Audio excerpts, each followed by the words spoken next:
ఏర్పాటు నుంచే కేంద్రంలోని బీజేపీ ప్రభుత్వం సహాయ నిరాకరణ చేస్తోంది. అనేక రంగాల్లో అగ్రస్థానంలో ఉన్న రాష్ట్రంపై సీతకన్ను వేస్తోంది. రాష్ట్రానికి ప్రాజెక్టులు లేవు, ప్రోత్సాహకాలు లేవు. ఒకటా రెండా వందల్లో విజ్ఞప్తులు చేసినా మొండి చెయ్యే చూపింది. హైదరాబాద్లో జరిగిన సిఐఐ వార్షిక సదస్సులో పారిశ్రామిక రంగంలో తెలంగాణకు జరుగుతోన్న అన్యాయంపై మంత్రి కేటీఆర్ గళమెత్తారు. కేంద్రం వైఖరిపైన నిప్పులు చెరిగారు.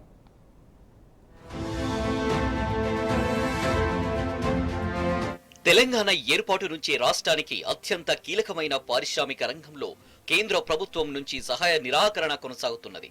నిజానికి తెలంగాణ ఒక నవజాత శిశువు వంటిది. నూతన రాష్ట్రం తన కాళ్ల మీద తాను నిలబడడానికి, నిలదొక్కుకోవడానికి అన్ని రకాల సాయం అందించాల్సిన బాధ్యత కేంద్ర సర్కారుదే. కానీ మోదీ సర్కారు ఆది నుంచి దీన్ని విస్మరించింది. పనిచేసే రాష్ట్రాలను ప్రోత్సహించడంలో విఫలమైంది. అన్ని రంగాల్లో పర్ఫార్మింగ్ స్టేట్ గా ఉన్న తెలంగాణకు అందాల్సిన సహాయ సహకారాలు ఎన్నడూ అందలేదు. ఎంతసేపు కేంద్ర మంత్రులు రావడం, వివిధ వేదికల మీద రాష్ట్రాన్ని ప్రశంసించడం, వెళ్లడం తప్పితే రాష్ట్రానికి అనా పైసా సాయం చేసింది లేదు. కేవలం శుష్క ప్రియాలు, శూన్యహస్తాలే దక్కాయి. కేంద్రం దుర్నీతిని రాష్ట్ర ప్రభుత్వం ఎప్పటికప్పుడు ఎండగడుతున్నది. తాజాగా హైదరాబాద్ లోని హోటల్ ఐటీసీ కాకతీయలో జరిగిన సిఐఐ తెలంగాణ స్టేట్ వార్షిక సమావేశం కూడా ఇందుకు వేదికైంది. ఈ కార్యక్రమానికి మంత్రి KTR, CCMB director Rakesh Mishra, CII Telangana chairman Krishna హాజరయ్యారు. ఇందులో మొదటి నుంచి తెలంగాణపై కేంద్రం చూపిస్తున్న వివక్షను సిఐఐ వేదికగా మంత్రి కేటీఆర్ ఎండగట్టారు. రాష్ట్ర పారిశ్రామిక రంగానికి కేంద్రం చేస్తున్న అన్యాయాలను పూసగుచ్చినట్లు వివరించారు.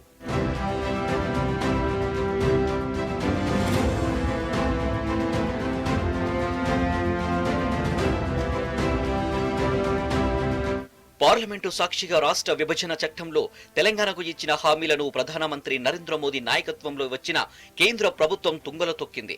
ఉక్కు కర్మాగారం, రైల్వే కోచ్ ఫ్యాక్టరీ, విద్యా సంస్థల ఏర్పాటు హామీలను గాలికి వదిలేసింది. పారిశ్రామిక అభివృద్ధికి ప్రాణాధారమైన రైల్వే నెట్వర్క్ ను బలోపేతం చేయాలని రాష్ట్రం చేస్తున్న విజ్ఞప్తులపై కనీస స్పందన కరువైంది. ఇప్పటికే 8 రైల్వే లైన్ల నిర్మాణం పెండింగులో ఉన్నాయి. మరో 3 లైన్ల సర్వేను కూడా పెండింగ్ లో పెట్టింది. వీటితో పాటు 4 నూతన రైల్వే లైన్ల ప్రతిపాదనలకు సైతం కేంద్రం నుంచి ఎలాంటి స్పందన లేదు. కేంద్ర ప్రభుత్వం భారీగా ప్రచారం చేసుకుంటున్న bullet train, high speed railway network లోను తెలంగాణకు శూన్యహస్తమే దక్కింది. The central government also promised, as part of the Andhra Pradesh Reorganization Act, a steel factory, an integrated steel plant at Bayaram in Warangal district, erstwhile Warangal district of Telangana. Unfortunately, not an inch has moved in spite of multiple requests from our side. The central government also had promised a rail coach factory in Warangal again. In spite of state government submitting all the details, giving out more than the land that was required, 60 acres of land was asked for. We gave 150 acres of land. But unfortunately again, they have decided not to take it up. Bayyaram ఉక్కు factory ఏర్పాటు కోసం రాష్ట్ర ప్రభుత్వం తరపున అన్ని రకాల సహాయ సహకారాలు అందించేందుకు సిద్ధంగా ఉన్నామని తెలిపినా కేంద్రం నుంచి స్పందన లేదు. ఐటీఐఆర్ రాష్ట్ర ఏర్పాటు కన్నా ముందే హైదరాబాద్ నగరానికి దక్కినప్పటికీ దాన్ని ఎన్డీఏ ప్రభుత్వమే రద్దు చేసింది. తద్వారా ఐటీ పరిశ్రమ వృద్ధిని, పెట్టుబడులు, ఉద్యోగాల కల్పనకు మోకాలడ్డింది. హైదరాబాద్ ఐటీ పరిశ్రమ అభివృద్ధికి కేంద్ర సహాయ సహకారాలు లేకుండానే స్వరాష్ట్ర ఏర్పాటు నుంచి ఐటీ పరిశ్రమ వృద్ధి రేటును కొనసాగిస్తున్నది. జాతీయ సగటుకున్న అధికంగా వృద్ధి రేటును ప్రతి సంవత్సరం నమోదు చేస్తున్నది. ఎగుమతులను రెట్టింపు చేసింది. రాష్ట్రం ఏర్పడ్డప్పుడు ఐటీ ఎగుమతులు సుమారు 57,000 కోట్లు ఉంటే ఇవాళ అవి 1,40,000 కోట్లకు చేరాయి. ఎన్నో ప్రపంచ ప్రఖ్యాత కంపెనీలు తెలంగాణలో పెట్టుబడులు పెడుతున్నాయి. ఇంత ప్రగతి సాధిస్తున్న తెలంగాణ ఐటీ పరిశ్రమకు కేంద్రం నుంచి ప్రత్యేక ప్రోత్సాహం కరువైంది. The previous union government UPA had announced information technology investment regions in the country. One in Hyderabad, one more in Bangalore, I think one more in Vizag, another one in Odisha. 6.5 years, no decision gets made. No discussion on whether or not they will move forward with ITIR. And eventually, the Honorable IT Minister comes for an election campaign here and then goes on to announce that it has been scrapped. In spite of our numerous requests, in spite of detailed project reports being submitted, in spite of the well-intentioned, well-meaning efforts from the state government, unfortunately, we have not received support. Had ITIR been grounded today, electronics manufacturing రంగంలో హైదరాబాద్ నగరంలో ఉన్న 2 ఈఎంసీలకు అద్భుతమైన స్పందన లభించింది. ఈ నేపథ్యంలో అదనపు ఈఎంసీని ఏర్పాటు చేయాలని కేంద్రాన్ని కోరినా ఇంకా తేల్చడం లేదు. ప్రపంచంలోనే అతిపెద్ద సింగిల్ ఫార్మా క్లస్టర్ అయిన హైదరాబాద్ ఫార్మా సిటీని చేపట్టినా ఆత్మ నిర్భర్ భారత్ లాంటి నినాదాన్ని ఎత్తుకున్న కేంద్ర ప్రభుత్వం నుంచి మాత్రం ఎలాంటి మద్దతు లభించలేదు. ఫార్మా సిటీ మౌలిక వసతుల కోసం 3,900 కోట్లు ఇవ్వాలని పలుమార్లు విజ్ఞప్తి చేసినా కేంద్రం స్పందించలేదు. పైగా ఫార్మా పార్క్ స్కీమ్ను తెచ్చింది. దీంతో చాటలో తౌడుపోసి కుక్కలకు కోట్లాట పెట్టినట్టు ఏడాది కాలంగా 19 రాష్ట్రాల మధ్య పోటీ పెట్టి అనవసర కాలయాపన చేస్తున్నారు. We would like to set up a large pharma park, largest pharma park in the world, in 19,000 acres. And when we requested their support, they are completely blindsided. They do not want to really take up a proposal. My appeal to Government of India is, please think on scale. Support governments which have acquired land. Telangana state has already acquired more than 12,000 acres of land for pharma park. Why will you not support us? Are we not part of India? यहाँ बनाने से make in Telangana, make in India नहीं होता है क्या? Just because you have a government which is not really in sync with you politically, that should not be the thinking. ప్రపంచ వ్యాక్సిన్లలో 3వ వంతు తెలంగాణలోనే ఉత్పత్తి అవుతున్నాయి. కరోనా సంక్షోభం వచ్చినప్పుడు ప్రపంచానికి అవసరమైన హైడ్రాక్సీ, క్లోరోక్విన్, రెమ్డెసివిర్ వంటి మందులను అందించింది హైదరాబాద్ ఫార్మా లైఫ్ సైన్సెస్ పరిశ్రమనే. ఇవాళ దేశానికే కాదు ప్రపంచానికి అవసరమైన కోవిడ్ వ్యాక్సిన్లను అందిస్తుంది నగరంలోని జీనోమ్ వ్యాలీ. దేశ విదేశాల నుంచి రాయపారులు వచ్చి జీనోమ్ వ్యాలీ ప్రాధాన్యతను గుర్తిస్తుంటే కేంద్రం నుంచి మాత్రం ఇప్పటి వరకు ఇక్కడి పరిశ్రమకు ప్రత్యేక ప్రోత్సాహం లభించలేదు.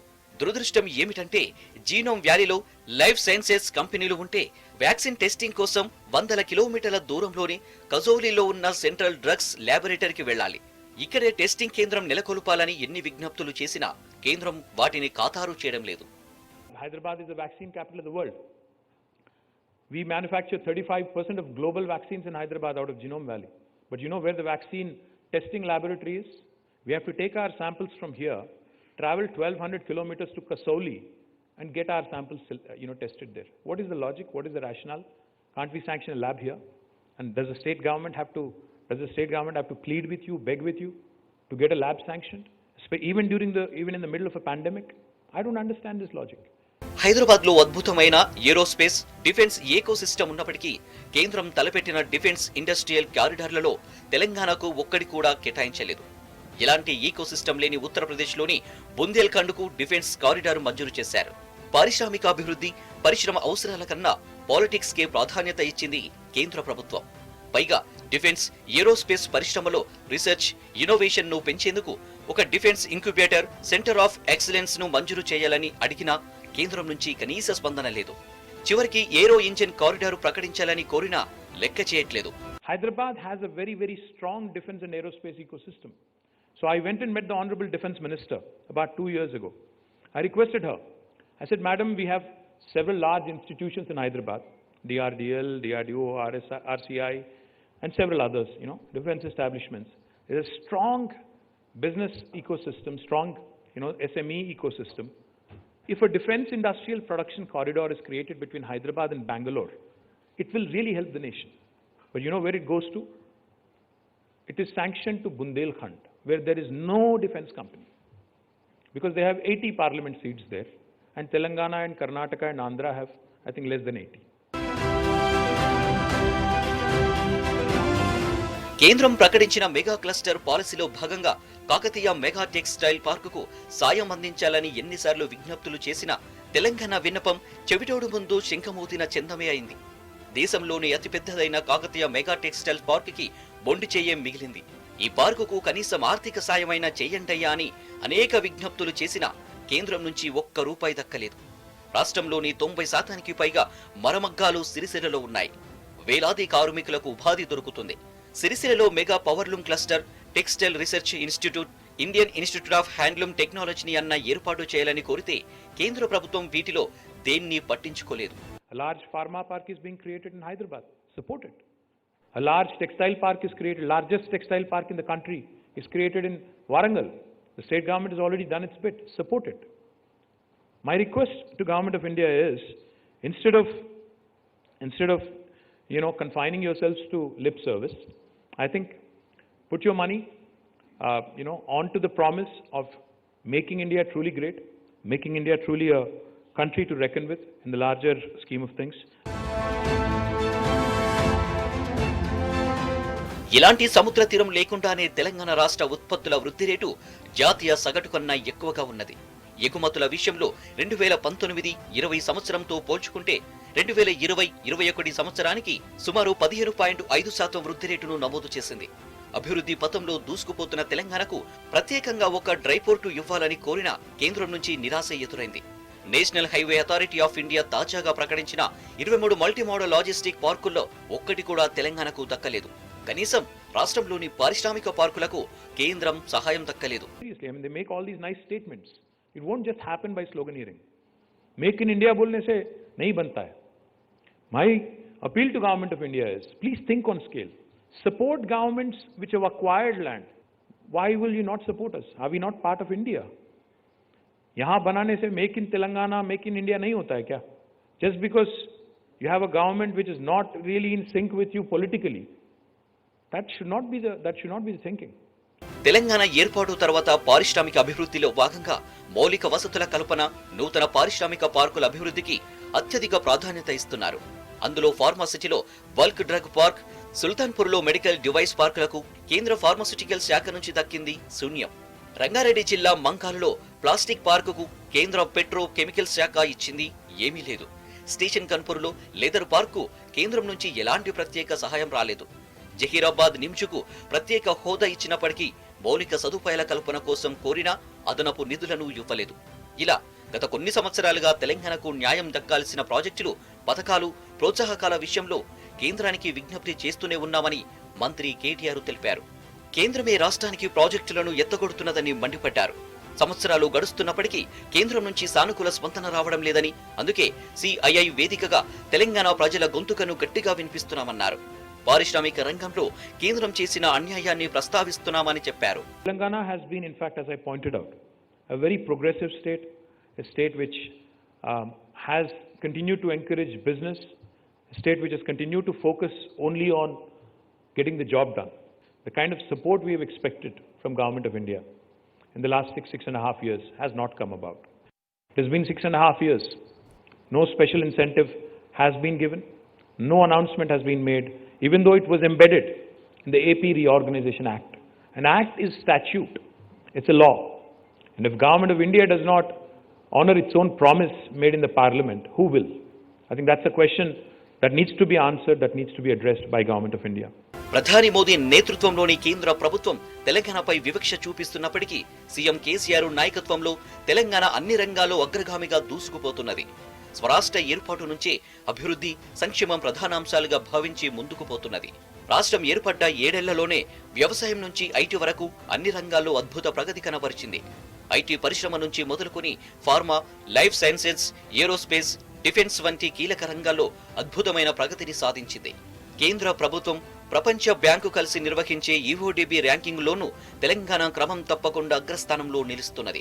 జీఎస్డీపీ పెరుగుదలలో దేశంలోనే మేటిగా ఉన్నది.